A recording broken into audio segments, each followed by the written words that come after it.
This video may contain some spoilers for the game, The Legend of Zelda: Tears of the Kingdom. If you've not played that game before, then I recommend you play Breath of the Wild, then Tears of the Kingdom before watching this video.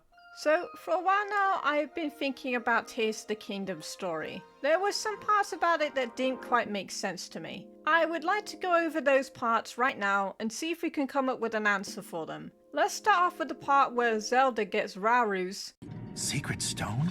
and teleports back in time. I have to stop right here and point out this problem. How can there be two of Rauru's secret stone? Now, we don't know if going back in time can duplicate objects, so we could let this one slide. But still, this should create some type of time problem right here. At least, in my opinion. There's also another thing to point out here as well. You'd think that Rauru himself would notice that Zelda is holding onto his secret stone. Because, like I said, it's his. It should have the same energy inside of it, or signature, something like that. Also, it has the same color as his stone as well. So that really should be pulling on some alarm bells for him. But for some reason, he never points that out. He never gets confused about why Zelda has his secret stone. He does get confused on why she has one, but that's pretty much it. I'm still not done on the time travel aspect of this game though, because time travel is really hard to pull off, and for a good reason.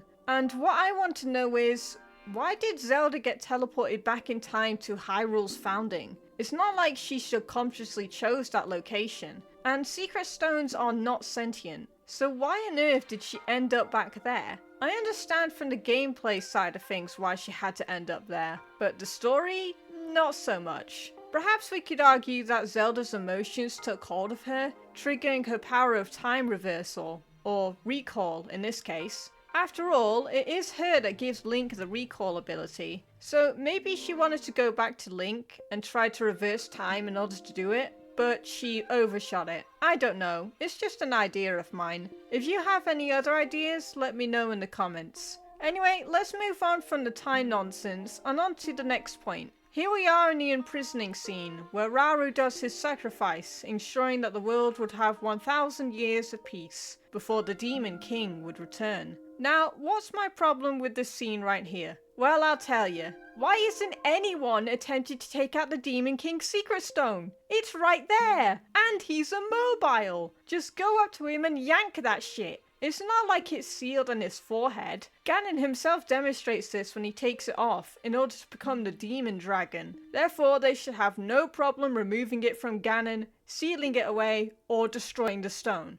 Now, here's the argument as to why they didn't do that. Perhaps everyone in that room was afraid that doing so would undo the seal. But the longer I think about it, the less sense it makes to me. Because, look at the seal right now. It doesn't appear that Rauru's hand is outside of Ganon's body. It appears to be inside of it. Also, Ganon is definitely not conscious at all. So again, they should have no problem removing the stone. And if they didn't want to do it right there and then they could have done it on a different day. Maybe when Ganon's body started to degrade a little bit. Just a suggestion. Also, if they did remove the stone, Ganon would be so much weaker in the future, meaning Link and Zelda wouldn't have that much of a problem facing him. Although, that would mean that the game doesn't start because Link doesn't lose his arm and Zelda probably wouldn't have gone back in time. However, you could have written another reason as to why Link and Zelda got separated, and another reason as to why Link lost his arm. That way, the game could still start,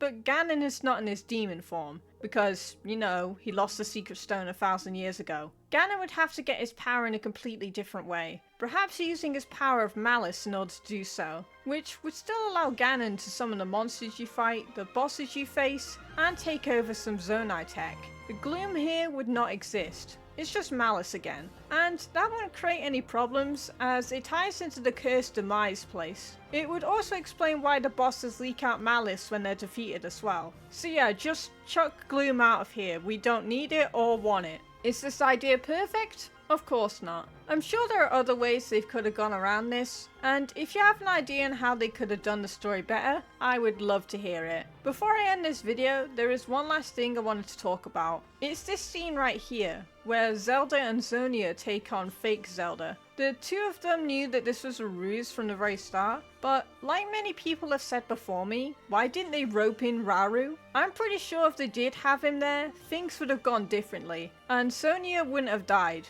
Although that would have created another problem in the story as well. But like I said, they could have found another way to do it. But for now though, that's all I have to say for today. Thank you so much for watching this video, and I'll see you guys next time.